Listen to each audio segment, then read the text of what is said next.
గత ప్రభుత్వంలో చాలామంది మీద ఇటు ప్రజాస్వామికవాదులు అలాగే మానవ హక్కులకు సంబంధించినటువంటి నాయకులు మీలాంటి ప్రొఫెసర్ల మీద కూడా ఉపా కేసులు వివిధ రకాలైనటువంటి కేసులను చూడడం జరిగింది. ముఖ్యంగా ధర్నా చౌక్కు సంబంధించి కొన్ని ప్రజా సంఘాలు కొన్ని పార్టీలకు సంబంధించినటువంటి నాయకులు అటు ముట్టడి వైపు వెళ్ళినటువంటి సందర్భంలో అలాగే నిరుద్యోగులకు సంబంధించినటువంటి విషయంలో పోరాటాల సమయంలో చాలా కేసులు అయినటువంటి పరిస్థితి. ఇప్పుడు వచ్చినటువంటి ప్రభుత్వము ఉద్యమ కాలంలో ఉన్నటువంటి కేసులను తీసేయాలి అన్నటువంటి ఒక మాటను అయితే చెప్పడం జరిగింది. ఈ 10 ఏళ్లకు సంబంధించినటువంటి విషయంలో ఎలా ఉండబోతుంది అనుకుంటున్నారు? ఏమైనా అప్పీల్ చేయదలుచుకున్నారా ఆ విషయంలో? మనం ప్రారంభంలో మాట్లాడుకున్నట్లు తెలంగాణలో ప్రజాస్వామ్యం పరిడవిల్లుతుంది అని రేవంత్ రెడ్డి గారి మాటనే చెప్తున్నారు. చాలామంది ముఖ్యమంత్రులు ప్రజాస్వామ్యం గురించి మాట్లాడతారు, ప్రధానమంత్రులు మాట్లాడతారు. ఆగస్టు 15వ తారీఖు నాడు, జనవరి 26వ తారీఖు నాడు ప్రజాస్వామ్యం గురించి పెద్ద పెద్ద ఉపన్యాసాలు ఇస్తారు. కానీ రేవంత్ రెడ్డి గారు ఆయన ఎన్నికలకు ముందు నుంచి ఒక నెల రోజుల ముందు నుంచి మాట్లాడుతున్నాడు. తెలంగాణలో 7వ గ్యారంటీ ప్రజాస్వామ్య తెలంగాణను తీసుకొస్తామంటున్నాడు. మరి ప్రజాస్వామ్య తెలంగాణ అంటే రేవంత్ రెడ్డి గారికి అవగాహన ఉందని నేను అనుకుంటున్నాను. అవగాహన లేకపోతే కూడా వారు అవగాహన పెంచుకోవాలి. సార్, చిన్న ఇంటరప్షన్ ఏంటంటే నక్సలైట్ ఎజెండానే మా ఎజెండా అని చెప్పేసి 2014లో కేసీఆర్ అధికారంలోకి వచ్చిండు. దాదాపుగా మీరు చెప్పినటువంటి మాటనే 7వ గ్యారంటీ అని చెప్పేసి ఇప్పుడు రేవంత్ రెడ్డి అధికారంలోకి రావడం జరిగింది. అటు 2014 అధికారంలోకి వచ్చినాక 2-3 నెలలలోనే అక్కడ శృతి సాగర్ అనేటువంటి ఎన్కౌంటర్ అయితే మనం చూడడం జరిగింది. ఇప్పుడు ఈ ప్రభుత్వం ఇంకా నడుస్తున్నటువంటి పరిస్థితి, అప్పుడు ఉన్నటువంటి వాటికి ఇప్పుడు ఏమైనా మార్చుకోవాల్సినటువంటి విషయాల గురించి చెప్పాలనుకుంటే అందుకే తెలంగాణ ఉద్యమం జరుగుతున్నప్పుడు ఆకుల భూమయ్య గారి నాయకత్వంలో తెలంగాణ జనసభ ఏర్పడింది. దానికి అనుబంధంగా తెలంగాణ స్టూడెంట్ ఫ్రంట్ పెట్టారు. దానికి నేను కన్వీనర్గా ఉన్నాను. తెలంగాణ జనసభ, తెలంగాణ స్టూడెంట్ ఫ్రంట్, తెలంగాణ కళాసమితి, బెల్లి లలిత నాయకత్వంలో తెలంగాణ కళాసమితి పనిచేసింది. ఈ 3 సంఘాలు ప్రజాస్వామిక తెలంగాణ ఏర్పడాలి అని డిమాండ్ పెట్టాయి. మారోజు వీరన్న నాయకత్వంలో పనిచేసిన తెలంగాణ మహాసభ సామాజిక తెలంగాణ రావాలి అని డిమాండ్ పెట్టింది. కేశవరావు జాదవ్ గారి నాయకత్వంలో పనిచేసిన తెలంగాణ ఐక్యవేదిక ప్రజా తెలంగాణ ఏర్పడాలని డిమాండ్ పెట్టింది. కానీ కేసీఆర్ గారు లేదా కోదండరామ్ గారి నాయకత్వంలో పనిచేసిన జేఏసీ భౌగోళిక తెలంగాణ వస్తే చాలు అని వాళ్ళు అన్నారు. జయశంకర్ గారు కానీ, కోదండరామ్ గారు కానీ, కేసీఆర్ గారు వీళ్ళందరూ ఏమనుకున్నారంటే ఆంధ్ర పాలకులు పోయి తెలంగాణ పాలకులు వస్తే చాలు అనుకున్నారు. కానీ మేము ఆనాడే గ్రహించాం. మారోజు వీరన్న కానీ, ఆకుల భూమయ్య గారు కానీ, బెల్లిలత కానీ, కేశవరావు జాదవ్ కానీ ఆ రోజే గ్రహించి మేమేమన్నామంటే తెలంగాణ ఉట్టిగా ఆంధ్ర దొరలు పోయి వెలమలు పోయి కమ్మలు పోయి తెలంగాణలో ఉన్న రెడ్లో లేకపోతే వెలమలో అధికారంలోకి రావటం మేము కోరుకోవటం లేదు. ప్రజాస్వామిక తెలంగాణ, ప్రజా తెలంగాణ, సామాజిక తెలంగాణ అనే విషయాన్ని మనం ముందు నుంచి చర్చలో పెట్టాం. దీని అర్థం ఏమిటంటే తెలంగాణ ప్రాంతంలో రాజ్యాంగం సరిగ్గా అమలు కావటం లేదు. రాజ్యాంగంలో ఏం చెప్పబడింది, ఏంది అమలు కావాలంటే ప్రజాస్వామ్యం అంటే ఎవరైనా మాట్లాడవచ్చు, స్వేచ్ఛగా రాజ్యాంగబద్ధంగా ఎవరైనా మాట్లాడవచ్చు, రాజ్యాంగబద్ధంగా ఎవరైనా పాడవచ్చు, రాజ్యాంగబద్ధంగా ఎవరైనా రాయొచ్చు, సభలు పెట్టుకోవచ్చు. వాక్ సభా స్వాతంత్రం రాజ్యాంగం ఇచ్చిన హక్కు. తర్వాత ప్రతి మనిషికి భూ సంస్కరణలు చేసి భూమిని సమానంగా పంపిణీ చేయాలి, ఇది రాజ్యాంగబద్ధంగా ఉన్న విషయం. అదేవిధంగా చదువుకున్న ప్రతి ఒక్కరికి విద్య అందాలి, ఇది ప్రాథమిక హక్కుల్లో విద్య అనేది ఒక హక్కుగా ఉన్నది. దానితో పాటు సమాజంలో ఉన్నటువంటి అన్ని సంస్కృతులు ఒకే రకంగా పరిడవిల్లాలి, ఇది రాజ్యాంగం చెప్తూ ఉన్నది. ఇవి తెలంగాణలో ఆనాడు అమలు లేవు. ఎప్పుడు రాజశేఖర రెడ్డి, చంద్రబాబు నాయుడు గారు పరిపాలిస్తున్న రోజుల్లో పాట పాడినందుకు బెల్లి లలితను 17 ముక్కలుగా నరికేశారు, అంటే ప్రజాస్వామ్యం లేనట్లే. అదేవిధంగా మాట మాట్లాడినందుకు, ఉద్యమాన్ని నిర్మాణం చేస్తున్నందుకు మారోజు వీరన్నని ఎన్కౌంటర్ చేసి చంపారు, అంటే ప్రజాస్వామ్యం రాజ్యాంగం లేనట్లు. భువనగిరి డిక్లరేషన్ సభలో 1997 మార్చిలో జరిగిన భువనగిరి డిక్లరేషన్ సభలో అమ్మా తెలంగాణమా ఆకలి కేకల గానమా అని గద్దరన్న మొదటిసారి తెలంగాణ గురించి పాట పాడినందుకు ఏప్రిల్లో ఆయన మీద కాల్పులు జరిపారు, అంటే ఇక్కడ ప్రజాస్వామ్యం లేనట్లు. ఈ విధంగా మనం మాట్లాడుకుంటూ పోతే ఎన్కౌంటర్లు జరిగాయి, కేసులు పెట్టారు, నిర్బంధించారు, సభలకు పర్మిషన్ ఇవ్వలేదు. తర్వాత కనకాచారి గారని తెలంగాణ జనసభలో పనిచేస్తూ ఉండేవాడు. ఆయన తెలంగాణ కోసం పాలమూరు జిల్లా కరువుకు వ్యతిరేకంగా పోరాటం చేస్తున్నాడు కనకాచారి. ఈ కనకాచారిని నల్లదండు ముఠాలు, నయీం నాయకత్వంలో నల్లదండు ముఠాలు స్కూలుకు వెళ్ళి వస్తున్నటువంటి టీచర్ను మధ్యలో కిడ్నాప్ చేసి చంపేశారు. అంటే ప్రజాస్వామ్యం లేనట్లు.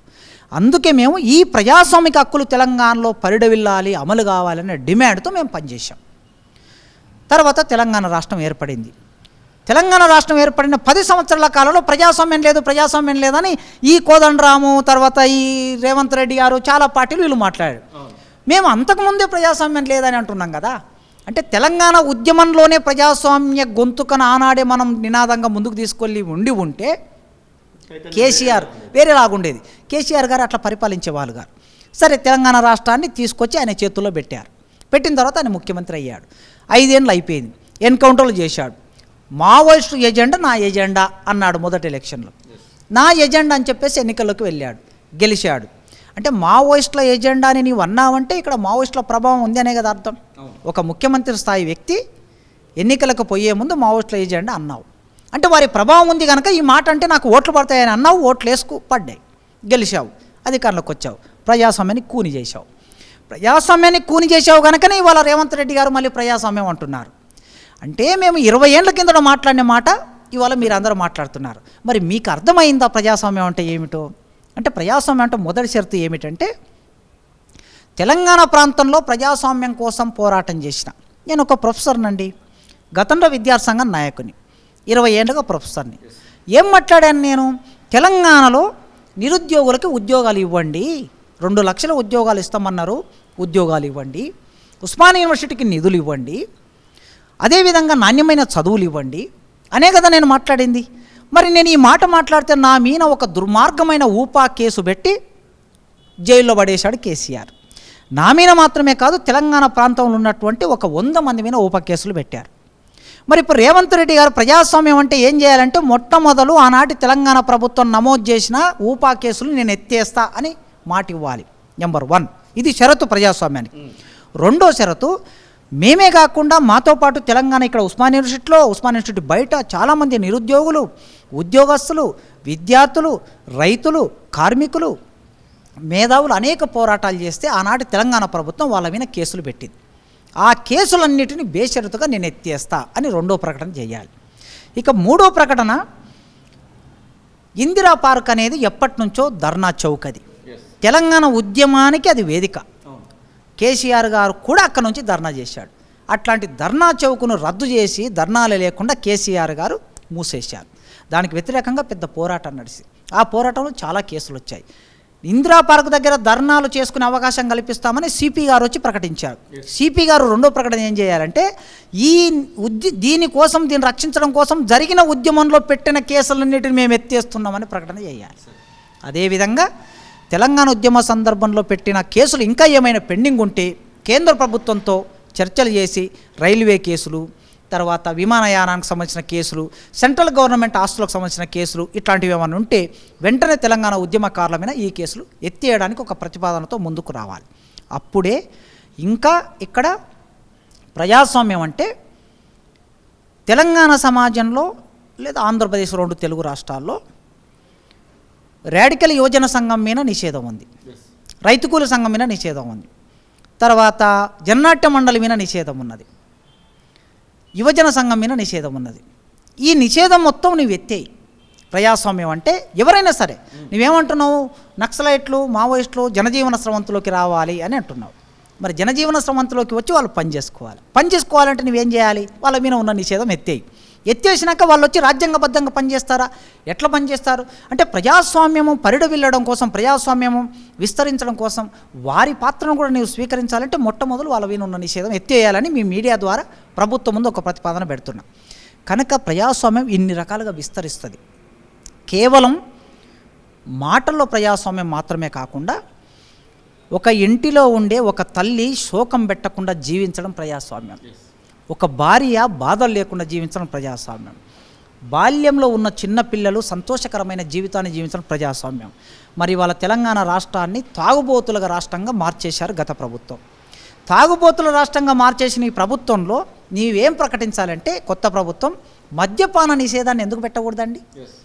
ఎన్టీ రామారావు మద్యపాన నిషేధాన్ని అమలు చేశాడు కదా, మీరు మద్యపాన నిషేధాన్ని అమలు చేయండి. అంటే దాని నుంచి 30,000 కోట్లు వస్తుంది, 40,000 కోట్లు వస్తుందని ఆదాయం చూస్తున్నాం. కానీ ఆదాయం కాదు మనం చూడవలసింది ఆరోగ్యం. ఇక్కడున్న యువతరం 20 ఏళ్ళ పిల్లలు 30 ఏళ్ళ పిల్లలు తమ శరీరాన్నంతా మద్యపానానికి లేదా మాదక ద్రవ్యాలకి బానిసలుగా మారిపోయి పని చేయకుండా ఉన్నారు. వాళ్ళు వచ్చి పని చేస్తే వాళ్ళ ఉత్పత్తి పెంచితే ఆ ఉత్పత్తి ద్వారా అమ్మి వచ్చినటువంటి ఉత్పత్తిని వ్యవసాయ రంగంలో ఉత్పత్తి, పరిశ్రమల ఉత్పత్తి, సేవల్లో ఉత్పత్తి, వీటి ద్వారా నీవు ఆదాయాన్ని సంపాదించు. అంతేగాని ఈ తాగుబోతుల తెలంగాణగా మార్చేసి ఇక్కడ భర్త చనిపోతే భార్య దుఃఖం పెడుతుంది, కొడుకు చనిపోతే బిడ్డ దుఃఖం పెడుతుంది, తండ్రి చనిపోతే పిల్లలు దుఃఖం పెడుతున్నారు. ఇది ప్రజాస్వామ్యం లేని స్థితి. దీన్ని ఎట్లా పునరుద్ధరిస్తామనేది కాంగ్రెస్ గవర్నమెంట్ ప్రకటించాలని నేను ఈ సందర్భంగా డిమాండ్ చేస్తున్నాను. చాలా వరకు అసెంబ్లీ సాక్షిగానే ఎర్రజెండా పార్టీల గురించి న్యూ డెమోక్రసీ అలాగే సిపిఎం ఇంకా చాలా ఇక్కడ ఉండాల్సినటువంటి పరిస్థితి ఉండే, వాళ్ళు కూడా ప్రాబల్యం కలిగినటువంటి వాళ్ళే అందరినీ పిలుస్తాము, అందరినీ కూడా కూర్చుండబెట్టి మేము విస్తృతంగా వాళ్ళ నుంచి వెళ్ళి తీసుకునేటువంటి సలహాలు తీసుకుంటామని చెప్తున్నారు. మీలాంటి వాళ్ళకు కూడా అవకాశం వస్తుంది, మీరు కూడా ఏమైనా సలహాలు ఇవ్వదలుచుకుంటే రమ్మంటారు ఈ ప్రభుత్వంలోనైనా అన్నటువంటి ఆశ ఏమైనా కలుగుతుందా? నాకు ప్రభుత్వాల దగ్గరికి వెళ్ళి సూచనలు ఇవ్వవలసిన అవసరం నాకు లేదు. నాకు మీరున్నారు, ప్రజల గొంతుగా. ఇది 4th estate, media 4th estate. ఈ 4th ఎస్టేటు దేనినైనా ఏమైనా చేయగలదు. ఎప్పుడో నెపోలియన్ అన్నాడని చరిత్రలో చదువుతూ ఉంటా. 100 తుపాకుల కన్నా 1000 తుపాకుల కన్నా ఎదురొడ్డి పోరాటం చేస్తా కానీ ఒక్క కళానికి తల వంచి నమస్కారం చేస్తా అని నెపోలియన్ అన్నాడని చరిత్రలో చదువుతాం.